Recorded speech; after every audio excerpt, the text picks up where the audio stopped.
Bueno, buenos días, señores miembros de la sala juzgadora. En los términos del artículo 13 de la resolución 165, que es la que marca el procedimiento a seguir en el caso de juicio político, venimos a formular la acusación pertinente contra el doctor Eduardo José Badano, cuyos demás datos personales se ahorran en el presente expediente. Esta comisión acusadora atribuye al doctor Eduardo José Badano mal desempeño de la función por violación del deber de actuar con independencia e imparcialidad en una conducta reprochable que se puso de manifiesto durante la sustanciación del jury de enjuiciamiento en contra del doctor Ricardo Mendaña, y que encontraba precisamente al doctor Eduardo Badano como miembro integrante de ese jury en representación del Tribunal Superior de Justicia que él mismo integraba. Esta falta de imparcialidad y de independencia se puso de manifiesto, se puso en evidencia en reiteradas oportunidades durante la tramitación del jury de enjuiciamiento, las cuales paso a detallar. Se le atribuye concretamente al doctor Eduardo José Badano participar en reuniones con el denunciante Oscar Alejandro Gutiérrez y el asesor general de la Gobernación, doctor Jorge Brillo, cooperando con ellos para el armado de la denuncia días antes de la radicación de la misma. Se le atribuye al doctor Eduardo Badano no haberse excusado de intervenir como jurado pese a encontrarse claramente incurso en causales inhibitorias, a saber, primero, la denuncia formulada por el diputado Gutiérrez planteaba como causal de destitución de Ricardo Mendaña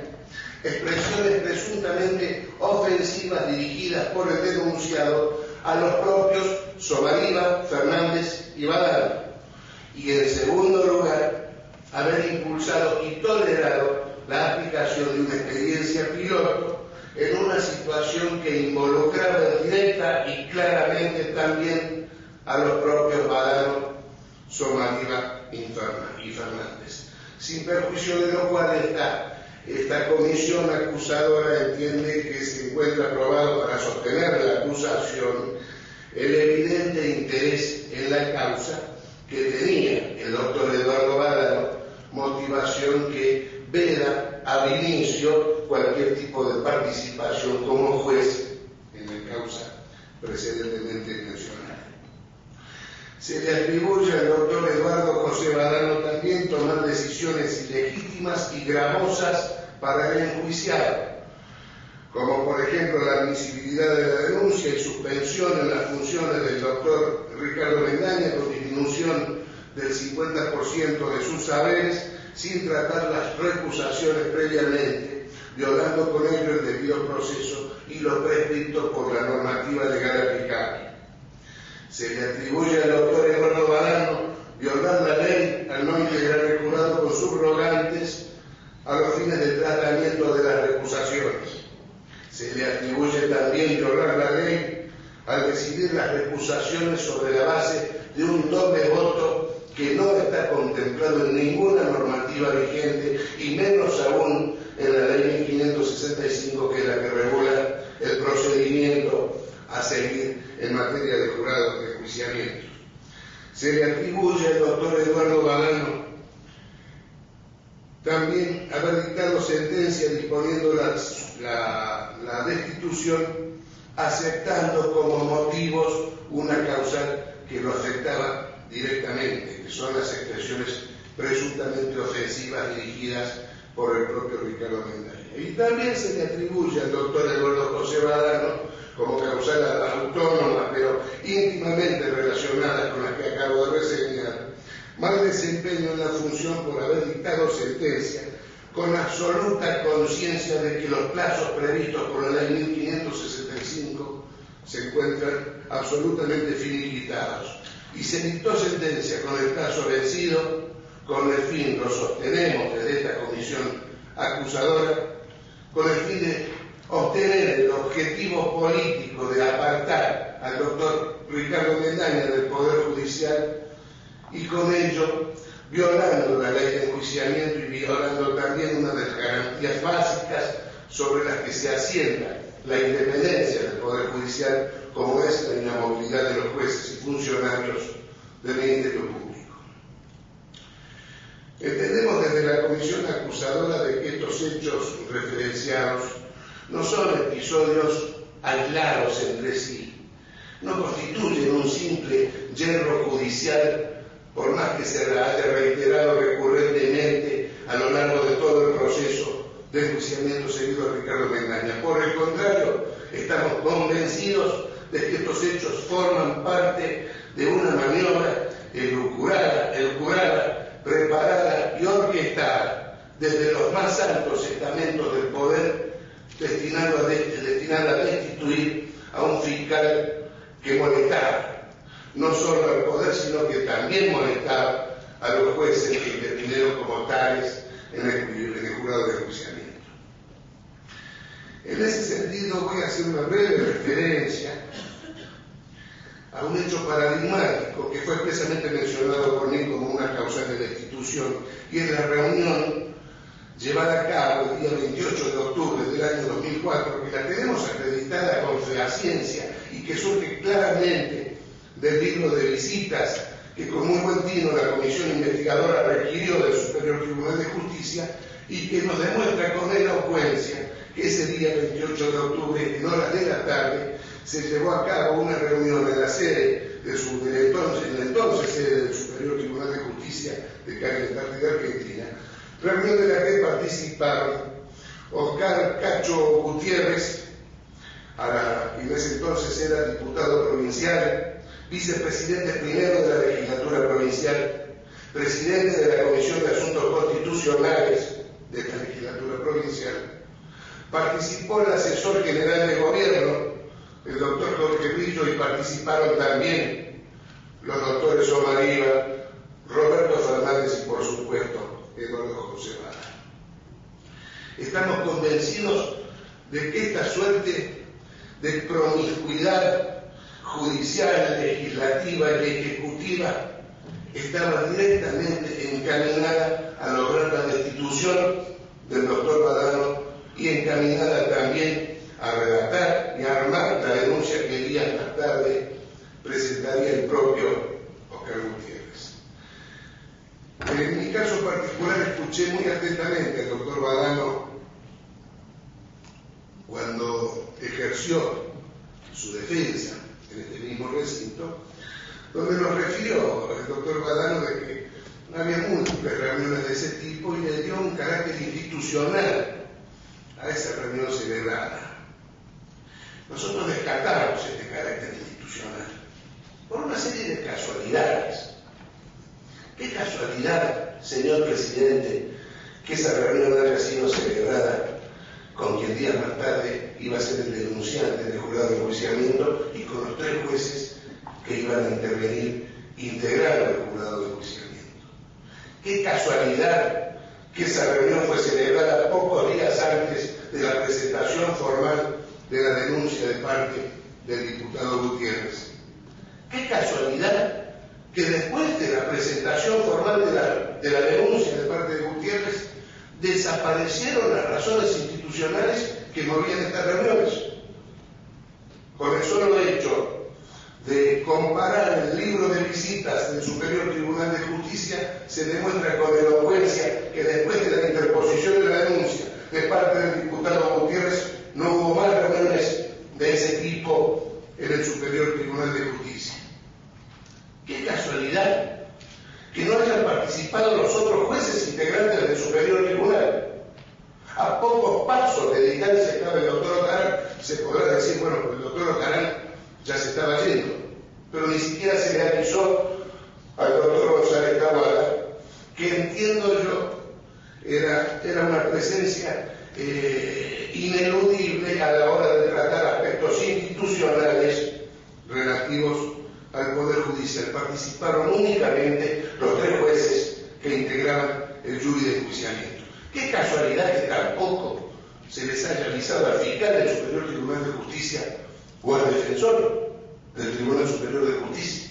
También presencias absolutamente necesarias a la hora de decidir sobre la temática tendente a la política judicial. Qué casualidad que esa reunión se celebró a puertas cerradas, lejos de cualquier mirada curiosa o de cualquier oído curioso de algún funcionario judicial o de algún empleado del Superior Tribunal de Justicia. Qué casualidad que esa reunión se haya llevado adelante en horario vespertino, fuera del horario de atención al público, y duró inclusive hasta la noche. Y qué casualidad, señores miembros de la sala juzgadora, qué casualidad que al día siguiente de realizar esa reunión, el propio diputado Oscar Gutiérrez salió por todos los medios anunciando que estaba decidido ya a impulsar el jury de enjuiciamiento en contra del doctor Ricardo Bendaña. Tengo en mis manos una copia del diario Río Negro del día 30 de octubre de 2004. La reunión fue el 28. El vicepresidente primero de la legislatura, el ultrasonichista Oscar Gutiérrez, ratificó ayer, al día siguiente de la reunión, que presentará el jueves o viernes próximo el pedido de juicio político en contra del doctor Ricardo Bendaña. Yo no amenazo, entre jueves y viernes presento el pedido de juicio político a Bendaña, afirmó Oscar Cacho Gutiérrez, con este entusiasmo que le bajó seguramente después de esta reunión tan curiosa y en donde confluyen tantas casualidades que más que casualidades son indicios que nos autorizan a suponer y a afirmar sin temor a equivocarnos que fue en esa reunión donde se decidió la suerte de Ricardo Bendaña, y fue esa la reunión en donde se armó la denuncia que con tanto entusiasmo al día siguiente el diputado Gutiérrez salió a denunciar por los medios. ¿Qué clase de imparcialidad cabe esperar de un juez que participa junto con el denunciante en la confección, en la redacción, en el armado de una denuncia y en la elaboración de la estrategia procesal a seguir para adelante?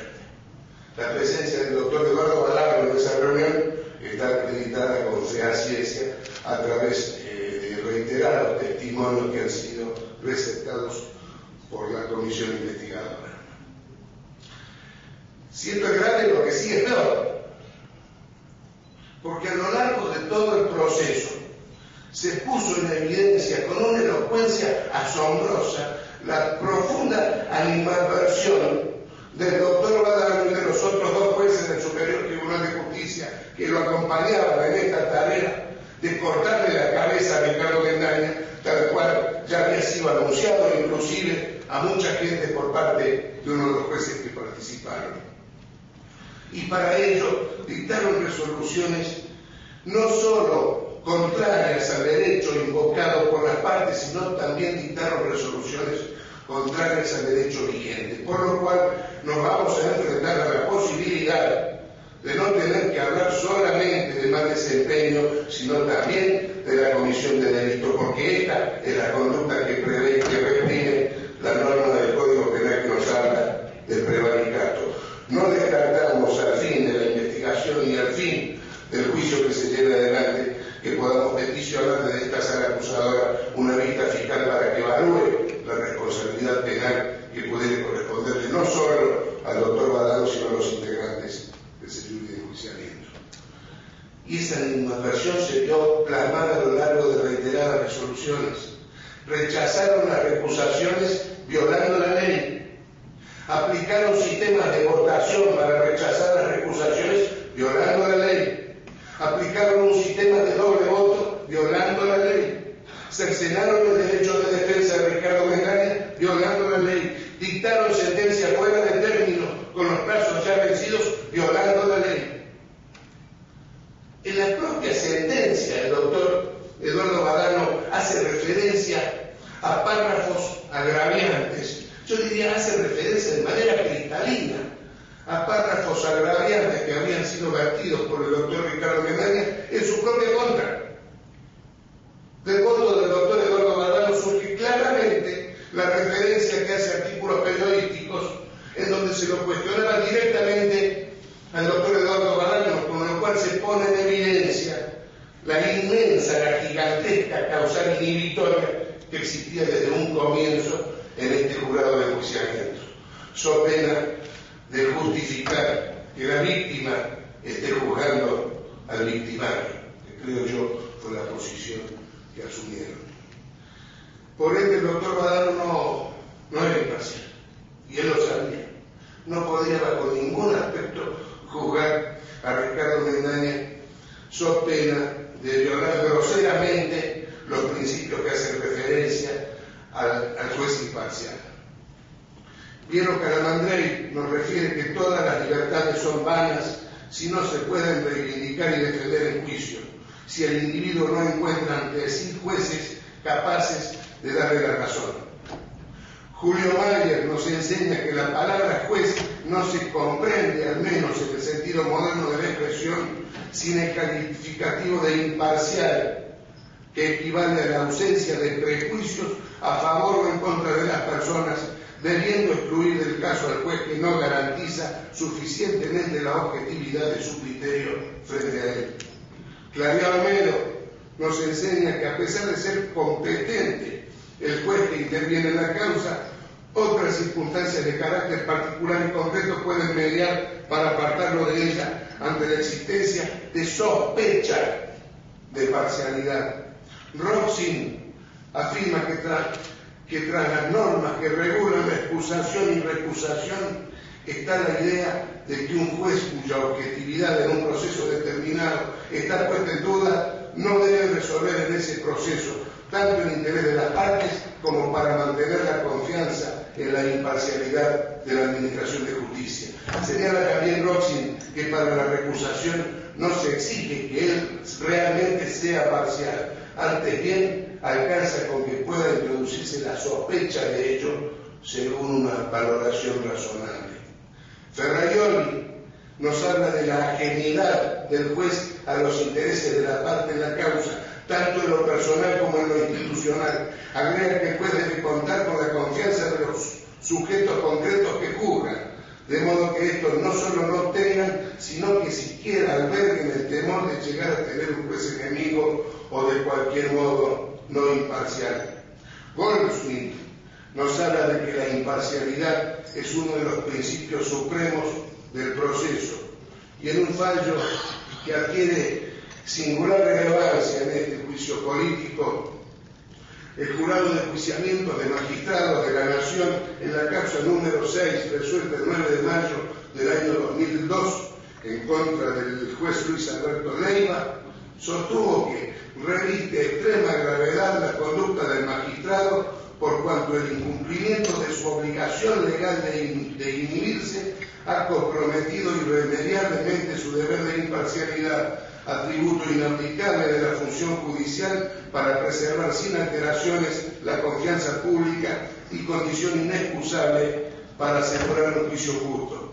Agregó que al no excusarse, el juez ha desoído uno de sus primeros deberes como juez, negando a las personas investigadas en la causa uno de sus elementales derechos como ciudadanos, cuál es el de ser juzgados por un juez imparcial, convirtiendo el proceso que llevaba adelante en un artificioso remedio de procedimiento judicial donde la eficacia, ecuanimidad y legalidad de la función jurisdiccional se encontraban inexcusablemente ausentes. Es sabido, ya que la Constitución Nacional en el artículo 18 nos regula la garantía del debido proceso. En el artículo 75, en el inciso 22, se incorporaron a nuestra Carta Magna tratados internacionales que reglamentaban en materia de derechos humanos. La Declaración Universal de los Derechos Humanos, el artículo 10, establece que toda persona tiene derecho en condiciones de plena igualdad a ser oída públicamente y con justicia por un tribunal independiente e imparcial. La Declaración Americana de los Derechos y Deberes del Hombre, artículo 26, segundo párrafo, Toda persona acusada de delitos tiene derecho a ser oída en forma imparcial por tribunales anteriormente establecidos. La Convención Americana sobre los Derechos Humanos, artículo 8.1, toda persona tiene derecho a ser oída con las debidas garantías y dentro de un plazo razonable por un juez o tribunal competente, independiente e imparcial. El Pacto Internacional de Derechos Civiles y Políticos, artículo 14.1, toda persona tendrá derecho a ser oída y con las debidas garantías por un tribunal competente, independiente e imparcial. Por último, no los quiero cansar con las citas, el Tribunal Constitucional Español estableció que la exigencia de juez imparcial o neutral es la primera garantía de todo ciudadano justiciable. Sin ella no puede haberse en rigor de jurisdicción. Solo quien sea tercero extraño respecto del proceso causa puede asumir la función jurisdiccional precisamente porque se halla suprapartes, porque le es indiferente, jurídicamente hablando, el resultado de la controversia. Por ello, señores miembros de la sanción, perdónenme la voz, ando medio estropeada. Por ello hago referencia a que el doctor Badano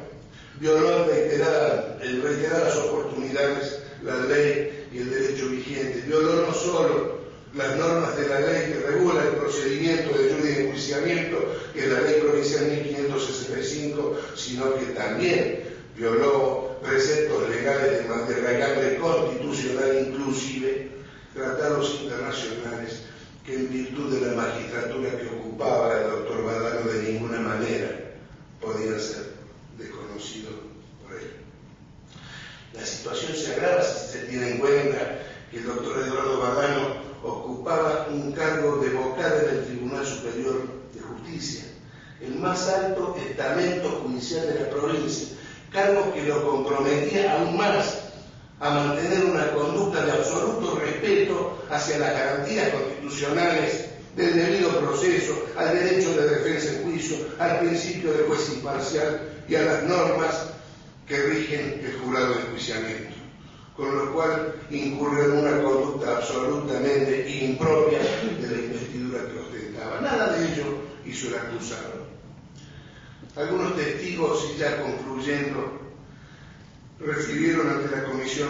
investigadora que lo que se pretendía con el jury de enjuiciamiento a Ricardo Mendaña era mandar un mensaje aleccionador al resto del Poder Judicial. Si le hacemos esto a Mendaña, imagínense lo que les puede pasar a ustedes. En una apreciación que en lo personal comparto absolutamente.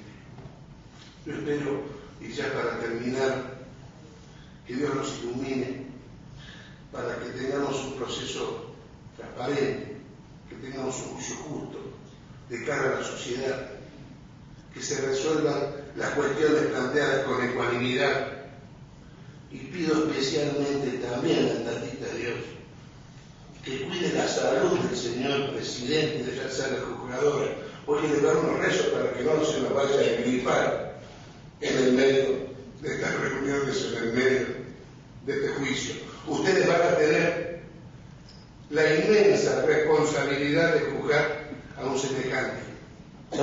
de aplicar la ley, de respetar los derechos constitucionales del acusado, inclusive, y como acusador lo digo,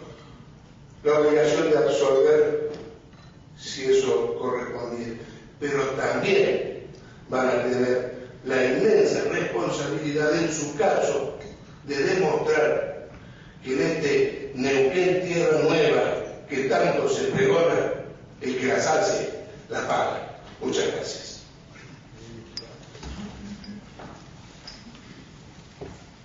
¿Ha sido todo, señores miembros? Ha sido todo, señor presidente. Fíjese por formulada la acusación y de conformidad al artículo 13, última parte, se emplazará al acusado para que comparezca por sí o por apoderado de Estado en el término de 5 días a partir de la notificación. Señores miembros de la comisión acusadora, tengan plena certeza de que esta presidencia y los miembros de este tribunal van a explicar el contradictorio en todas sus partes para garantizar el debido proceso y para llegar así a una resolución positiva de esta cuestión.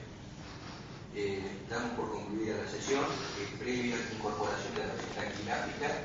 al expediente.